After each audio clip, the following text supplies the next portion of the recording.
Hi folks, it's Charles, the inventor of the popular BioBlaster series of high-powered shock ozone treatment machines. And folks, today I'm here to discuss with you the matter of timers and remote controls. Well, what do timers and remote control have to do with each other? Not much. But often I'm asked, Charlie, why didn't you build a variable output spin rheostat dial into this machine so I could turn the ozone up and turn it down when I don't want it to be so high? Well, the reason is really simple, folks. In some states, whether or not the ozone is in an air purifying machine is in tolerable levels has actually been banned. State of California, for instance. So I don't make air purifiers, folks. What I make are high output rugged shock power ozone machines. I leave the output at full blast for two reasons. One, if I added a rheostat switch, which I have many times in different models for prototypes and experimentation, what happens is the high end of the output is reduced about 20%. So you lose 20% of the ozone output when you add a rheostat. And the reason timers also can be easily added into this device. But in my real life use of ozone generators across the board that were made by dozens of other manufacturers, my men were able to break virtually all of them. And the first thing that broke inevitably was the timer.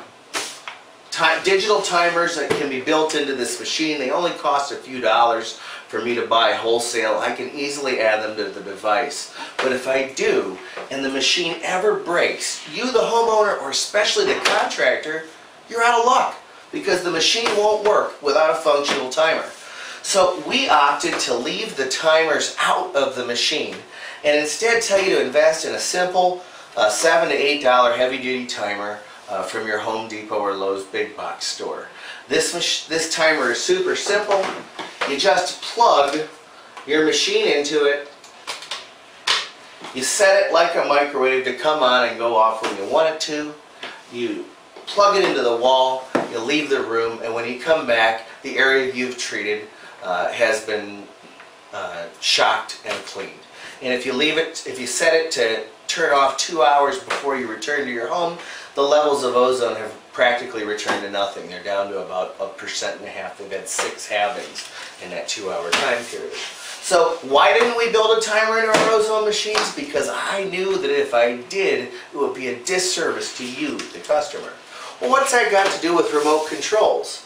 Well, it doesn't have a lot to do with remote controls, but if you're a contractor and you've ever used an ozone machine, chances are there's been a time or two where you didn't have your respirator handy and you had to go into the house to turn off an ozone machine during a treatment.